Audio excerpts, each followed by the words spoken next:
अस्सलाम वालेकुम। Computer classes के इस चैनल में आप सबका वेलकम है जी। कंप्यूटर क्लासेस के इस चैनल पर हम लोग कंप्यूटर की टर्म्स की वर्किंग के बारे में देख रहे हैं कि कंप्यूटर के अंदर कुछ टर्म्स होती हैं जो वर्क किस तरह से करती हैं। हम लोगों ने सेकेंड ईयर की आईटी सीरीज़ की बुक से इफ़ एल्स स्टेटमेंट वाला चैप्टर स्टार्ट किया हुआ है, जिसमें हम लोगों ने लास्ट लेक्चर्स में देखा कि इफ़ स्टेटमेंट क्या होती है। इफ़ स्टेटमेंट का प्रोग्रामिंग के थ्रू भी हम लोगों ने करके देखा कि वो किस तरह से वर्क करती है C++ लैंग्वेज के अंदर। उसके बाद हम लोगों ने if else statement, multiple if else statement के बारे में भी देखा कि वो किस तरह से प्रोग्रामिंग के थ्रू वर्क करते हैं। आज का हमारा लेक्चर है जी नेस्टेड इफ स्ट्रक्चर को प्रोग्राम के थ्रू हम लोगों ने करके देखना है कि वो किस तरह से वर्क करता है। लेकिन स्टार्ट करने से पहले अगर आप हमारे चैनल पर न्यू हैं तो प्लीज़ हमारे चैनल को सब्सक्राइब कीजिए, बेल आइकन को प्रेस कीजिए ताकि नेक्स्ट अपलोड होने वाली वीडियोज़ के नोटिफिकेशंस आपको रिसीव होते रहें। हमारी वीडियो को एंड तक देखिएगा। अगर आपको हमारी पढ़ाने का मेथड अच्छा लगे, हमारी वीडियो अच्छी लगे तो प्लीज़ इसको लाइक कीजिएगा, शेयर कीजिएगा। कंप्यूटर क्लासेस के इस चैनल पर नेस्टेड इफ स्ट्रक्चर के बारे में प्रोग्राम जो C++ लैंग्वेज के अंदर है वो आइए स्टार्ट करते हैं। Write a program that inputs the 3 numbers and display the smallest number by using the nested if structure. वो कह रहा है कि आपने यूज़र से रन टाइम पर 3 नंबर्स लेने हैं, डिस्प्ले द स्मॉलेस्ट नंबर, और फिर उन 3 नंबर में से जो सबसे छोटा होगा ना वो आप लोगों ने नेस्टेड इफ स्ट्रक्चर को यूज़ करते हुए इसको डिस्प्ले करवाना है। स्टार्ट करते हैं program. Hash include iostream.h, hash include conio.h। अगर बेसिक स्ट्रक्चर ऑफ C++ के बारे में मैंने लेक्चर अपलोड किया हुआ, अगर आपने मेरा वो लेक्चर देखा हो तो उसमें मैंने जो स्टार्टिंग ऑफ प्रोग्राम होता है वो मैंने अपलोड किया हुआ है कि वो किस तरह से होता है, तो आप मेरा वो लेक्चर देख सकते हैं। हैश हमारे पास होता है जी स्टार्टिंग पॉइंट, इंक्लूड हमारे पास होता है प्री प्रोसेसर डायरेक्टिव, iostream होता है हमारे पास हेडर फाइल डॉट एच जो होती है वो हमारे पास होती है extension of header file. Everything that is written after the dot is called the extension. ठीक है, कुछ भी जो डॉट के बाद लिखा होता है जिस चीज़ को डिस्क्राइब कर रहा होता है तो वो हमारे पास होती है जी एक्सटेंशन। उसके बाद हैश इंक्लूड conio.h, ये भी हमारे पास एक हेडर फाइल होती है और डॉट एच हमारे पास एक्सटेंशन होती है।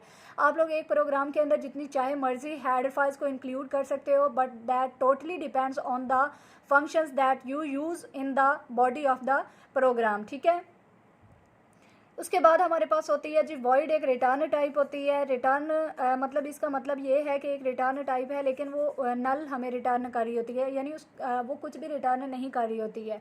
उसके बाद ये मेन हमारे पास होता है जी मेन फंक्शन। ठीक है, that is very important for the execution of all the statement that exist in the main body. ठीक है, that is also called the brain and the heart of the body of the program. ठीक है, उसके बाद starting कली bracket है। उसके बाद इंट ABC, मैंने 3 वेरिएबल लिए हैं और उनकी डाटा टाइप जो है वो मैंने इंट ले ली है, क्योंकि आप लोगों को पता है कि अगर data types of C++ language के बारे में जो मैंने लेक्चर्स अपलोड किए हैं तो अगर आपने वो देखे हों तो आपको पता चल जाएगा कि इंट जो होती है वो एक इंटीजर के लिए यूज़ होती है, यानी काउंटिंग के लिए जो पॉइंट्स के अलावा होते हैं। ठीक है, यहाँ पर मैंने 3 नंबर्स लिए हैं जिनकी डाटा टाइप जो है वो मैंने इंट ली है।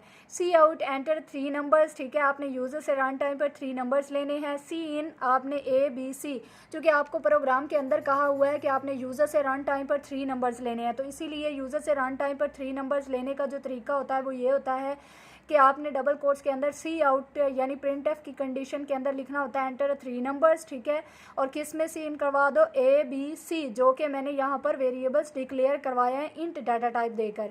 अब आप लोग सपोज कर लो कि यहाँ पर ये 2 है, ये 3 है और ये 4 है, तो यहाँ पर ये डबल कोट्स के अंदर जो लिखा हुआ है वो एज इट इज़ यहाँ पर शो हो जाएगा एंटर 3 नंबर्स। मैंने पहले भी आप लोगों को प्रोग्राम्स करते हुए बताया था कि जो कुछ आपने डबल कोट्स के अंदर लिखा होता है वो एज इट इज़ शो हो जाता है आपकी स्क्रीन के ऊपर। अब ये एंटर 3 नंबर्स आपकी स्क्रीन पर आएगा तो आपको पता चल जाएगा कि मैंने 3 वैल्यूज़ जो हैं वो एंटर करनी है। ठीक है, उसके बाद यहाँ पर आगे आएगा जी, मैंने नेस्टेड इफ स्ट्रक्चर के बारे में लास्ट लेक्चर अपलोड किया था जिसमें मैंने उसका सिंटैक्स और फ्लो चार्ट के बारे में डिस्क्राइब किया था। अगर आपने मेरा वो लेक्चर देखा हो तो आपको पता चल जाएगा कि आउटर इफ़ होती है और एक इनर इफ़ होती है। आउटर इफ़ के बाद इनर इफ़ तब एग्जीक्यूट होती है जब आउटर की कंडीशन आपकी ट्रू हो जाती है।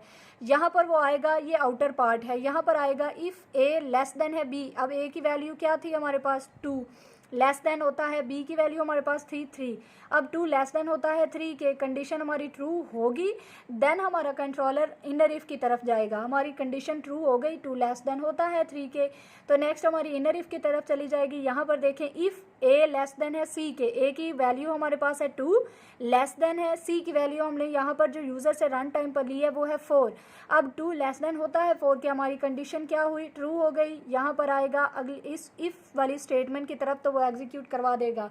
क्या है डबल कोट्स के अंदर लिखा हुआ, स्मॉलेस्ट नंबर, ठीक है, डबल कोट्स के अंदर लिखा हुआ है, तो जो जो आप लोगों की डबल कोट्स के अंदर लिखा होगा वो एज इट इज़ आपका शो हो जाएगा। स्मॉलेस्ट और नंबर लिखा हुआ है, उसके बाद वो कह रहा है कि ए में जो कुछ भी है, अब ए की वैल्यू क्या है, 2 है, तो वो यहाँ पर 2 को प्रिंट करवा देगा।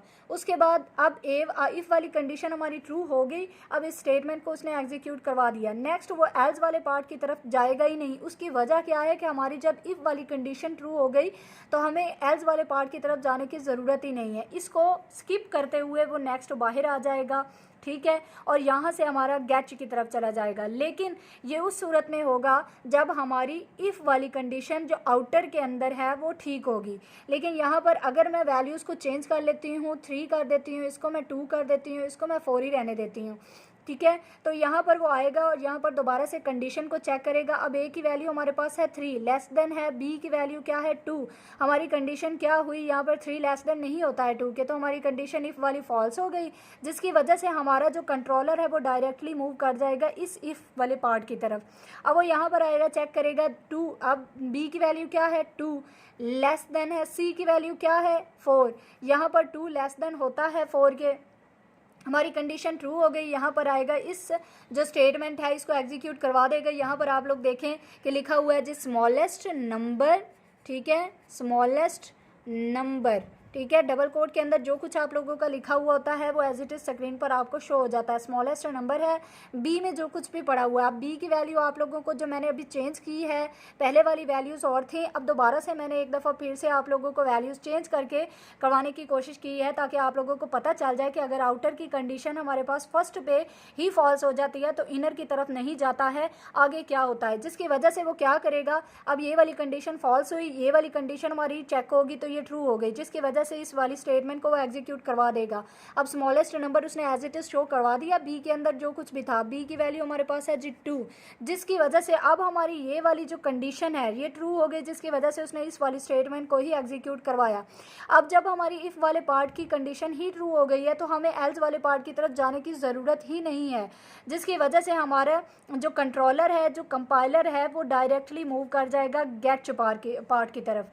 अब गेट एक ऐसा फंक्शन होता है जो आपके इस वाले जो स्क्रीन पर आउटपुट आपको शो हो रहा होता है, इसको आपकी स्क्रीन पर जितनी देर आप चाहते हैं उतनी देर रखने के लिए यूज़ होता है।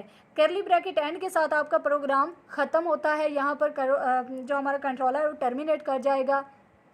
आई होप के नेस्टेड इफ स्ट्रक्चर के बारे में जो प्रोग्राम हम लोगों ने किया 3 नंबर्स लेकर स्मॉलेस्ट वैल्यू फाइंड आउट करने वाला, आई होप कि आपको समझ में आया होगा। अगर आपको हमारे समझाने का मेथड अच्छा लगा, हमारी वीडियो अच्छी लगी हो तो प्लीज़ हमारी वीडियो को लाइक कीजिएगा। अगर आपका कोई भी क्वेश्चन हो तो आप कमेंट बॉक्स में हमसे पूछ सकते हैं ताकि नेक्स्ट हम इस पर कोई वीडियो बनाकर अपलोड करें। हमारे चैनल पर न्यू है तो प्लीज़ इसको सब्सक्राइब कीजिएगा और बेल आइकन को प्रेस कीजिएगा ताकि नेक्स्ट अपलोड होने वाली वीडियोज़ के नोटिफिकेशन आपको मिलते रहें। हम लोग नेक्स्ट इंशाल्लाह एक नए टॉपिक के साथ, एक नई वीडियो के साथ, एक नए लेक्चर के साथ हाजिर होंगे। तब तक के लिए अपना बहुत सारा ख्याल रखिए। अल्लाह हाफिज़।